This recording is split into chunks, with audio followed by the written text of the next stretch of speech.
Bueno, vamos a hacer una pequeña introducción teórica para poder entender lo que sucede en el capítulo de circuitos magnéticos y así también poder utilizar las herramientas de tal manera que podamos resolver los ejercicios y los problemas que tengamos sobre este capítulo. Primero que nada, vamos a hacer una pequeña retrospectiva y vamos a recordar cuánto era el campo magnético o a qué era igual el campo magnético que se generaba dentro de un solenoide. Como sabemos, esta geometría que vemos aquí es el solenoide. Y sabíamos que nosotros podemos determinar este campo magnético B, suponiendo y sabiendo que todo el campo magnético se concentra en el interior del solenoide. Y aplicando con la ley de Ampère, nos queda el campo magnético como tal. Es igual al número de espiras que tiene este solenoide, es igual a la corriente que está circulando por este solenoide, es igual a la permeabilidad, o sea, multiplicado por la permeabilidad magnética del material y también del vacío, teniendo así una permeabilidad magnética absoluta, que sería este producto, y dividido la longitud L total del solenoide. Entonces, de este parámetro podemos ver a esto, al número de espiras totales dividida la longitud, como el número de espiras por unidad de longitud del solenoide. Eso es un valor que nos mide qué tan separados están una espira de otras, aparte de darnos un inicio de cuántas espiras se encuentra en el solenoide. Y como le dije, este valor que vemos aquí es el valor de la permeabilidad magnética absoluta. Entonces el campo magnético se queda de esta manera. De tal manera que si es que en el interior del solenoide se encontraba un material que tenía una alta permeabilidad magnética, entonces con una determinada corriente este material, este campo magnético va a ser mayor o va a ser menor dependiendo del valor de la permeabilidad. Si hacemos un gráfico de la corriente y el campo magnético suponiendo que el número de espiras es constante, notamos que esto va a ser unas funciones de esta manera, donde depende de este valor de μ. Ahora, como nosotros sabemos que en la naturaleza se encuentran tres grandes grupos de materiales magnéticos, eso no quiere decir que existan más materiales magnéticos, pero por lo general se agrupan en tres partes, que son los materiales paramagnéticos, diamagnéticos y ferromagnéticos. De entre los tres, los que se utilizan para fortalecer o para incrementar la magnitud del campo magnético, se utilizan los materiales ferromagnéticos, donde su μ sub r, su permeabilidad relativa, tiene un valor que es mayor a la unidad.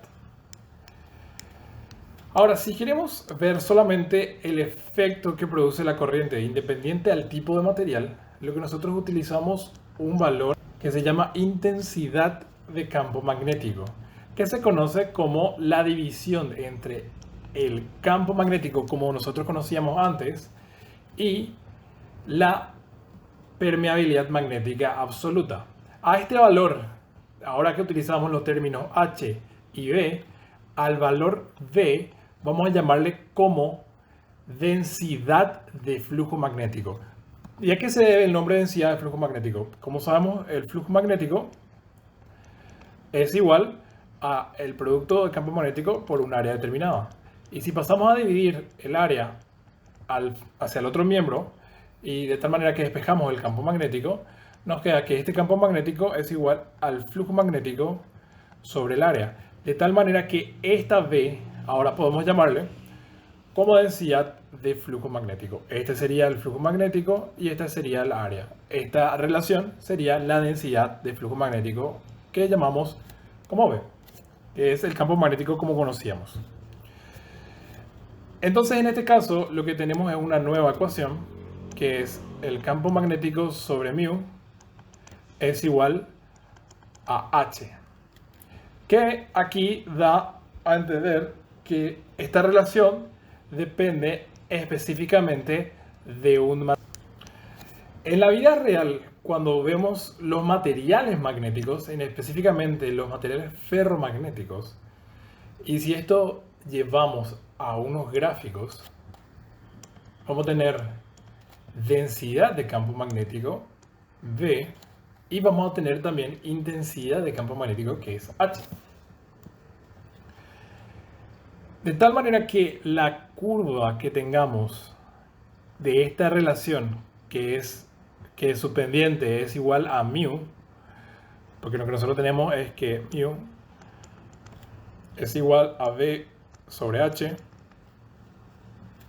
vamos a tener una familia de curvas por cada tipo de material. Como esto depende del tipo de material, vamos a tener una familia de curvas.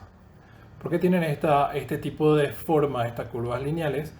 ¿Por qué no tienen una relación lineal? Porque lo que ocurre es que este valor de mu no es constante y depende justamente de los valores de densidad de campo magnético, tanto como de intensidad de campo magnético. Llega a un punto donde inicialmente o anterior a este punto se comportaba como una forma lineal y después el material cambia su comportamiento, varía su permeabilidad magnética y tenemos de esta manera una variación en la curva, una desviación, por así decirlo. Y luego esta curva llega a un punto en donde no se puede más determinar esta permeabilidad magnética, porque sea cual sea el valor de H, vamos a tener un valor constante del campo magnético. Recuerden que H sería como todo lo producido por la corriente que está produciendo este campo magnético. Entonces es una forma también de relacionar la corriente con el campo magnético o la densidad de flujo magnético. Bueno, entonces, dicho todo lo anterior, vamos a ver para qué también utilizamos los materiales magnéticos. En específico, ahora vamos a estar analizando solamente los materiales ferromagnéticos con los arrollamientos o los electroimanes.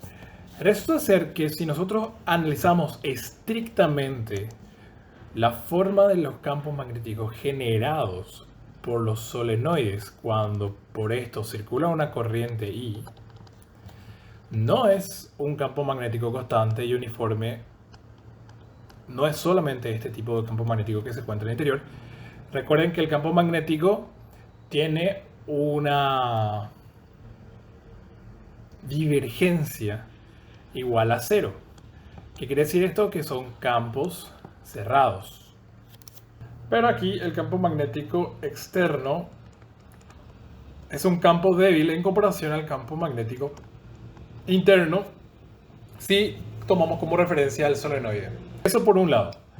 Y como nosotros sabíamos de las ecuaciones de Faraday y Lenz, si es que teníamos otro solenoide u otro campo magnético, u otro circuito en el mismo espacio de mi circuito donde está generando ese campo magnético externo, estas líneas de campo magnético van a llegar al otro circuito de tal manera que tengan un acoplamiento magnético. Estos circuitos están interconectados magnéticamente, no galvánicamente, pero sí hay campos magnéticos entrelazados entre ellos. Entonces, aquí va a generar, como esto tiene una determinada área, como este circuito tiene una determinada área, entonces lo que se va a generar es un flujo magnético que va a estar produciendo en el elemento 2, que en este caso sería el circuito 2, por el circuito 1, y esto va a ser igual al campo magnético que está llegando a este circuito por el área del circuito 2 o el elemento eléctrico 2. Pero solamente las líneas de campo que están en esta dirección, si nosotros ponemos esto en un plano, solamente las líneas de campo que están contenidas en el plano y aparte están en el semiplano que une a estos dos elementos eléctricos, van a ser los que lleguen y van a ser los que estén conectando a estos dos elementos eléctricos magnéticamente. Todas estas líneas que estén del otro semiplano, que serían estas líneas, no van a estar afectando a este circuito eléctrico o a este elemento eléctrico 2, así como tampoco las líneas que no están contenidas en el plano. Entonces, si nosotros queríamos que estos dos elementos eléctricos se conectaran magnéticamente de una manera intensa, el vacío no es el mejor elemento como para conectar magnéticamente estos elementos. Y resulta ser que si es que nosotros utilizamos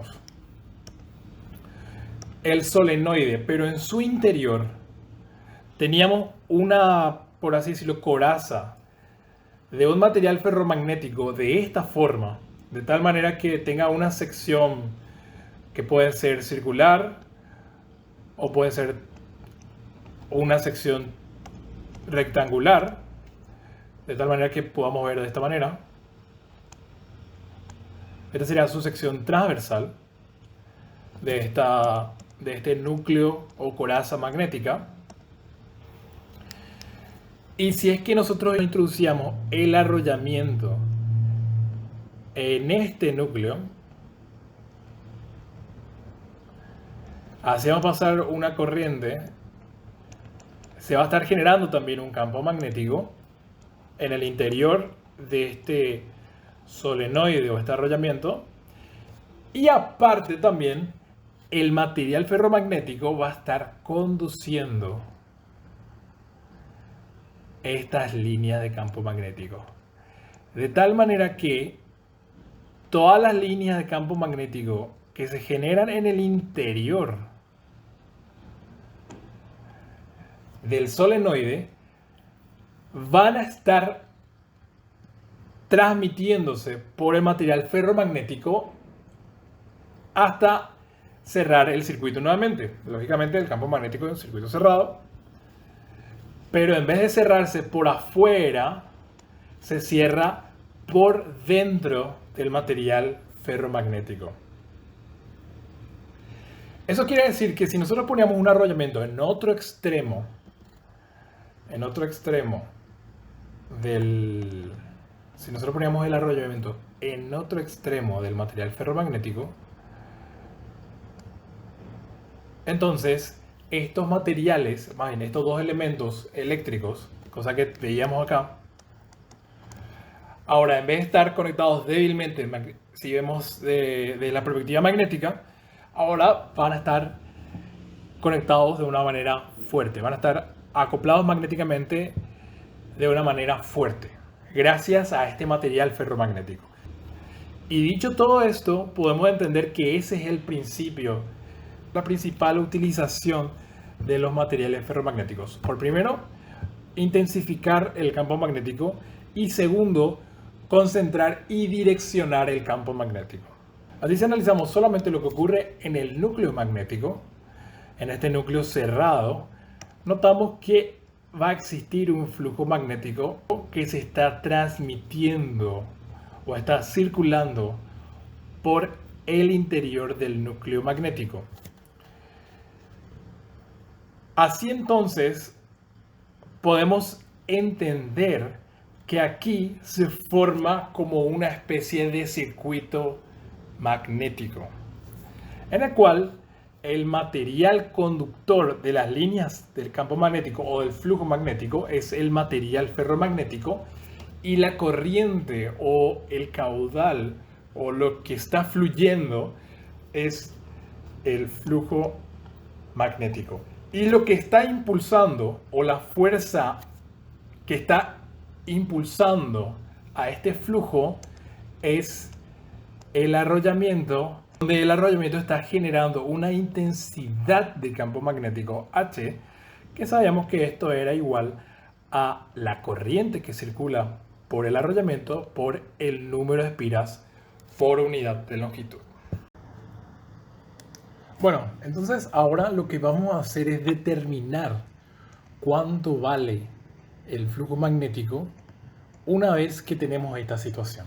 En este caso, tenemos, suponiendo, un arrollamiento que está por encima o arrollado dentro de este núcleo magnético o esta coraza magnética, que va a tener un número de espiras por unidad de longitud igual a n.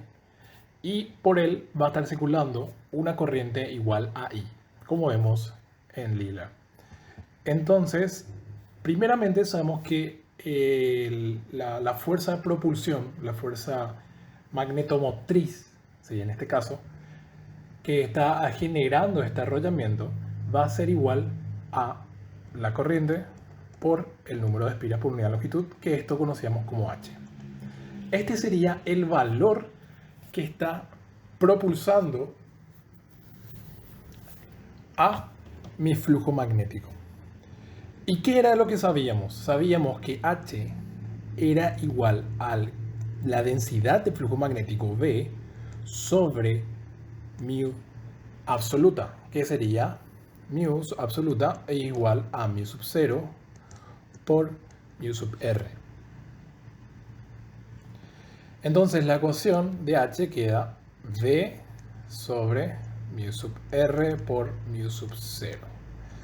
Pero en realidad la ecuación que más utilizamos es esta, porque esta mu es la que se encuentra en los gráficos o en los gráficos de curva, donde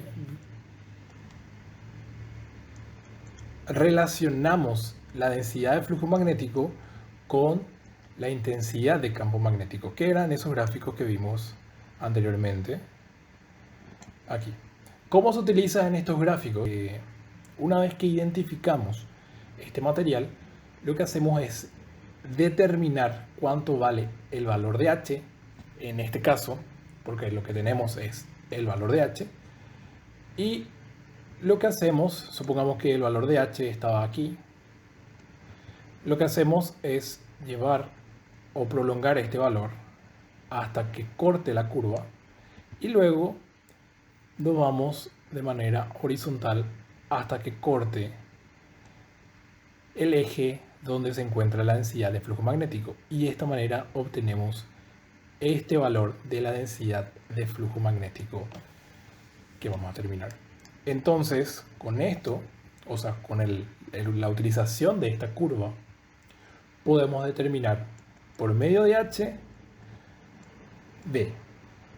Y si tenemos estos dos valores, entonces tenemos mu, que va a ser igual simplemente a V sobre H.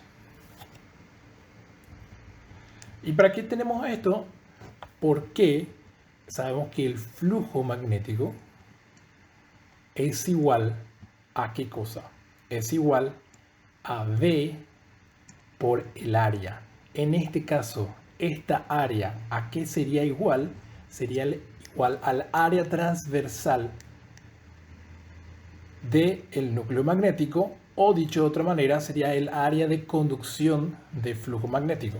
Esta sección transversal puede ser, como le dije, puede ser circular, o también puede ser un área rectangular. En este caso, para fines prácticos, vamos a dejarle simplemente como área. Entonces, si realizamos este producto, entonces ya podemos determinar cuánto era el valor del flujo magnético.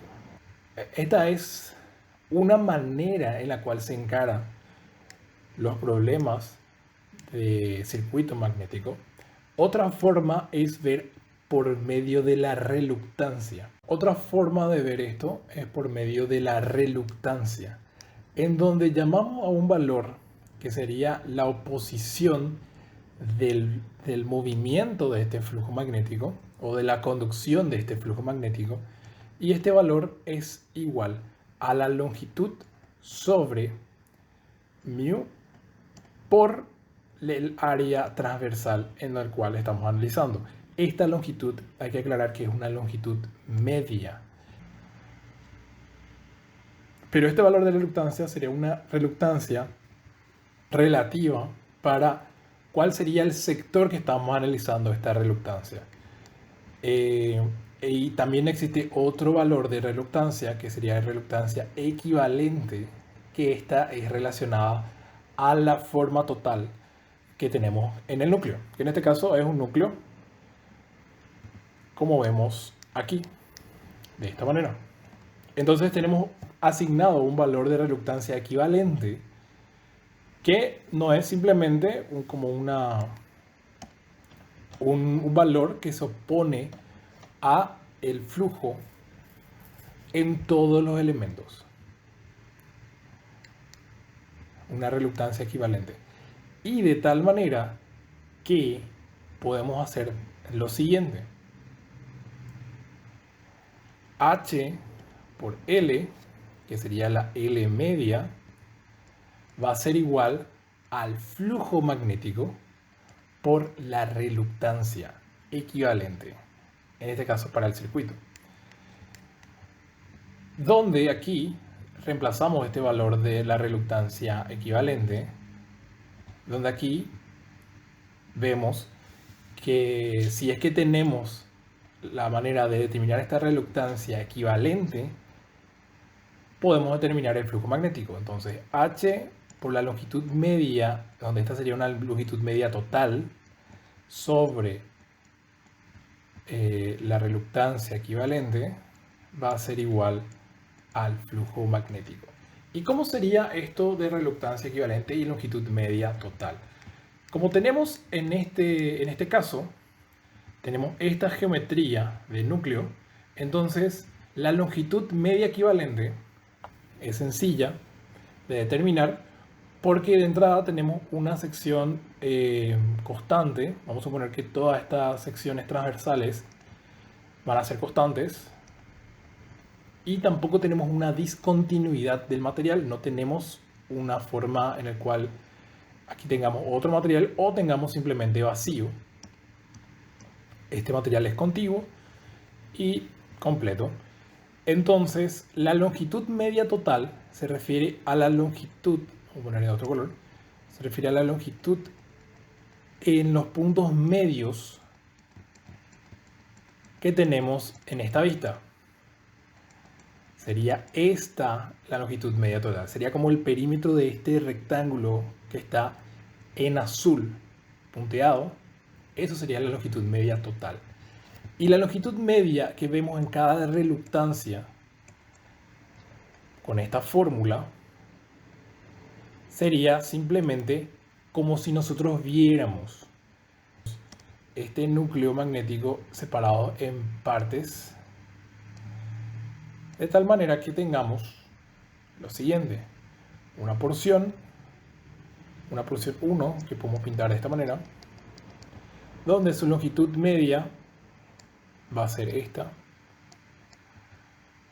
Su sección sabemos que es constante y su permeabilidad magnética, en este caso, como no hay un cambio de sección y el flujo magnético se mantiene constante, entonces esta permeabilidad magnética también se mantiene constante. También podemos encontrar otra sección que tiene otra reluctancia, que sería lo que vemos pintado aquí. Y esto va a tener también una longitud media, que sería esta longitud media, donde aquí se cumple lo mismo. La longitud media va a tener una reluctancia 2, donde la longitud media aquí cambia, tiene una longitud media 2, tiene la misma permeabilidad y tiene la misma sección.